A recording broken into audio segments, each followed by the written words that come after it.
요즘 신차 하나 사려면 고민만 깊어지지 않나요? 그렇잖아요. 경차도 2천만원 넘는 시대라고 하고 나왔다 하면 가격이 올랐다고 하니까 점점 내가 생각했던 선택지와 가격대를 벗어나고 그래서 결국 구매를 포기하게 되는 거죠. 그래서 그런 건지는 몰라도 국산차 회사들이 폭탄 할인을 선언하기 시작했다고 합니다. 오늘은 그래서 국산차 회사가 할인을 얼마나 하는지 그리고 이게 얼마나 긍정적인 영향을 끼칠지 살펴보고 실제로 최근에 신차 가격이 얼마나 올랐고 왜 이렇게 오르고 있는지까지 쉽고 빠르게 정리해드리겠습니다. 고장진단, 결함, 내 차 운행 기록까지 모든 걸 한 번에 정리하고 싶을 때 인포카.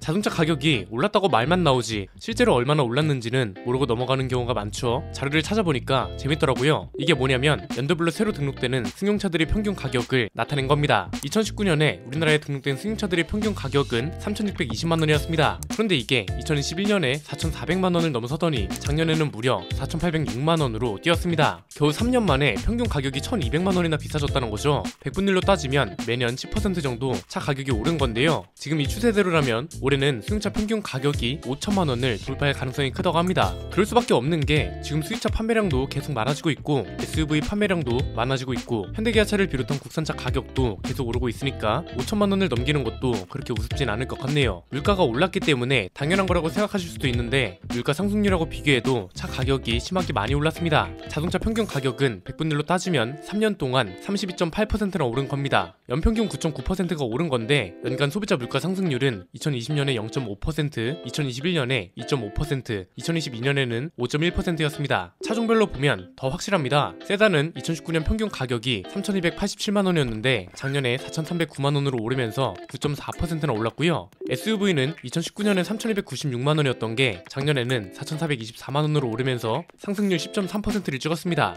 이쯤 되면 너무한다는 생각 안 드세요? 그렇잖아요. 아무리 시장 상황이 힘들어도 그렇지 어떻게 3년 동안 1,200이 오르냐 이거죠. 이게 지금 실제 자동차 가격을 기준으로 말하는 거고 소비자들이 이 가격 상승을 직접 체감하기 시작하면서 시장 상황 자체가 바뀌기 시작했습니다. 첫 번째는 국산차 브랜드들도 폭탄 할인을 선언하기 시작했다는 겁니다. 보통 할인이나 프로모션이라는 단어 자체가 수입차에만 한정되어 있는 듯한 느낌이잖아요. BM이나 아우디 같은 브랜드는 많을 때는 1,400만원 넘게 깎아주기도 하니까요. 그런데 국산차 회사는 할인이라는 것 자체가 없었습니다. 당연히 국산차 회사들이 제시하는 할인들을 보면 BM이나 아우디 수준은 아닙니다. 할인 가격보다도 왜 이런 할인을 하는지가 중요합니다. 일단 현대차는 3월부터 재고차 할인을 해준다고 합니다. 작년 11월 이전에 생산된 산타페 디젤은 7%, 12월 이전에 생산한 차는 5%를 할인 판매한다고 합니다. 팰리세이드 디젤은 작년 12월 이전에 생산한 재고를 9% 깎아주고 올해 1월에 생산한 재고는 7%를 할인해준다고 합니다. 재고 할인 대상이 디젤 모델에 한정되어 있다는 걸 보면 이게 뭔가 싶다가도 원래 할인 판매가 잘 없었던 브랜드라는 걸 생각하면 뭔가 변화가 느껴지긴 하죠.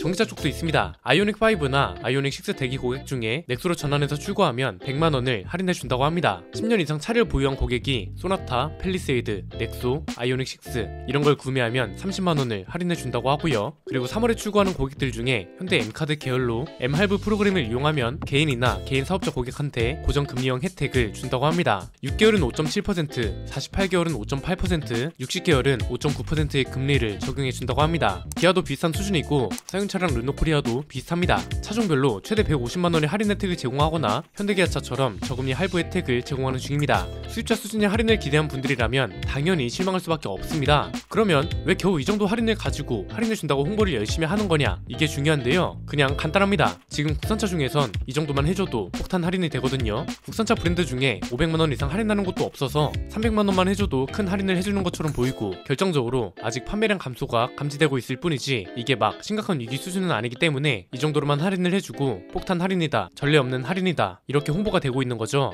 두 번째는 국산차 판매량이 이렇게 오를 거라는 게 언제부터 감지됐냐 이겁니다. 이게 무슨 말이냐면 자동차에는 암묵적인 평균 가격이 있습니다. 경차는 1,000만원에서 1,500만원 사이, 수용차는 2,000만원에서 3,000만원 사이, 중형차는 3,000만원에서 4,000만원 사이, 대형차는 4,000만원 이상 이런 식으로요. 우리가 요즘 그랜저랑 코나에 집중해서 그렇지 사실 이 가격대 변동의 시작은 캐스퍼였다고 봅니다. 경차 하면 1,000만원 언저리를 생각했는데 캐스퍼가 경영 SUV라는 개념으로 등장하면서 경차가 2,000만원의 벽을 깨버렸습니다. 캐스퍼를 진짜 합리적 합리적인 가격으로 사려면 1600만원 아래로 사는 게 가장 좋은데, 가장 중요한 건 가격대라고 말씀드렸죠. 가격 범위가 2천만원을 넘어갔다 그러면 소형차는 경차보다 비싼 2천만원 이상의 가격대를 무조건 잡게 되고, 나머지 중형차랑 대형차들도 자연스럽게 가격이 오른다고요. 그래서 가격대가 중요하다는 겁니다. 캐스퍼 일반 모델이 취득세 포함 1390만원부터 2061만원까지입니다. 사실 작년까지는 캐스퍼 가격이 그렇게 수요를 막는 요소가 아니었습니다. 왜냐면 작년 판매량 8위를 기록하면서 경차 중에는 가장 많이 팔렸거든요. 아마 이것 때문에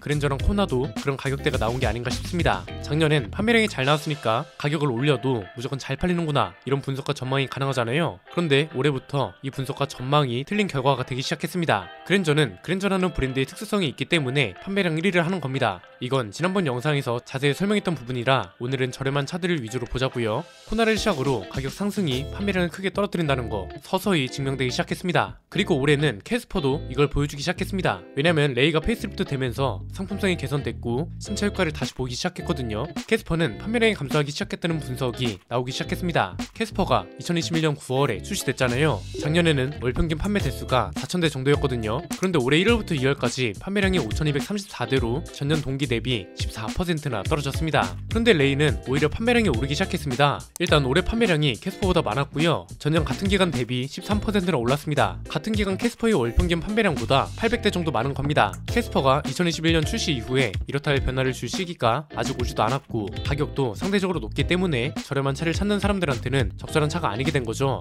특히 초기 품질 문제도 발목을 잡았고요. 그래서 결국 우리가 알 수 있는 건 가격 상승이 판매량 감소에 영향을 끼친다는 걸 호나뿐만 아니라 캐스퍼까지 증명하기 시작했다는 거고, 이렇게 되면 앞으로 나올 산타페나 소렌토 페이스리프트, 카니발 페이스리프트 이런 차들도 가격을 마냥 올리기는 어렵지 않을까, 이렇게 예측할 수 있는 겁니다. 세 번째는 왜 이렇게 가격이 올랐냐는 건데, 현대차만 한정적으로 본 시각은 다른 영상을 참고해주시면 되고, 이번에는 자동차 회사 입장 말고 사회적인 상황을 한번 짚어보겠습니다. 지금 자동차 시장이 가격을 올릴 수밖에 없는 조건과 환경에 처해 있는 것도 사실입니다. CNN이 보도한 내용이기도 한데요. 2009년 신차 평균 표시 가격은 약 2만 달러, 2019년에는 4만 달러였다고 합니다. 그런데 이게 2022년에 4만 6천 달러 수준으로 늘었습니다. 불과 4년 만에 가격이 13%나 증가한 거죠. 그런데 이건 말 그대로 기본 모델, 깡통 모델 가격을 기준으로 한 거고, 여기에 다른 기준을 추가하면 또 다릅니다. 글로벌 시장 기준으로 봤을 때 물가 상승률을 감안하면 신차 기본 모델 표시 가격은 낮아졌다고 하거든요. 그런데 옵션 가격이 들어가게 되면 이야기가 달라집니다. 기본 모델 가격과 평균 가격 차이가 24.6%였던 게 38.1%로 증가했다고 합니다. 이건 무슨 소리냐면 풀옵션 모델 가격이 그만큼 비싸졌다는 겁니다.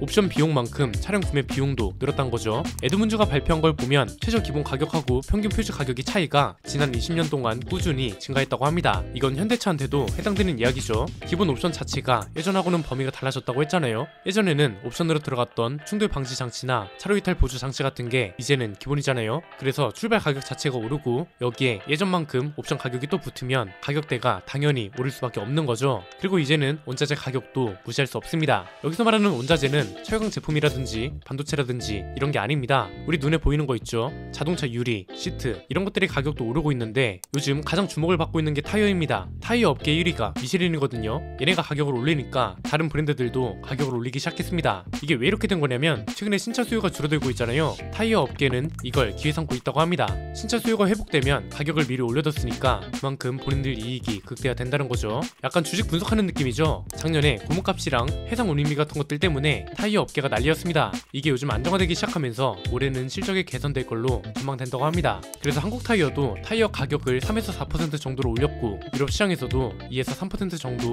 인상한다고 합니다. 금호 타이어도 가격을 3에서 8% 올렸고, 넥센 타이어도 가격 인상을 검토 중이라고 합니다. 아마 다들 미쉐린 타이어의 동향을 참고할 겁니다. 미쉐린 1월 판매량이 작년 동기보다 10% 감소했다고 하거든요. 그럼에도 수익성 확보를 하려고 가장 먼저 가격을 인상했다고 합니다. 업계 1위인 미쉐린 타이어에 이어서 2위인 브리지스톤, 3위인 굿이어까지 연초 가격 인상에 동참했습니다. 그러니까 오히려 타이어 같은 부품 회사들은 자동차 업계의 수요 감소를 기회로 삼고 있다는 거고, 자동차 회사는 이것 때문에 부품 가격 상승까지 이중고를 겪고 있다는 거죠. 지금은 뭐 폭탄 할인이라고 말은 하는데 그렇게까지 폭탄 수준은 아닌 것 같고, 아마 두 가지일 겁니다. 수요가 지금처럼 계속 감소한다면 할인율을 더 올릴 수밖에 없을 거고, 그 전에 수요가 회복된다면 그나마 있는 할인도 없어지고 가격 상승폭도 계속 유지하게 되지 않을까 싶습니다. 오늘 내용은 여기까지입니다. 내용이 유익하셨다면 구독과 좋아요, 알림 설정 부탁드립니다. 지금까지 저는 안피디였습니다. 감사합니다.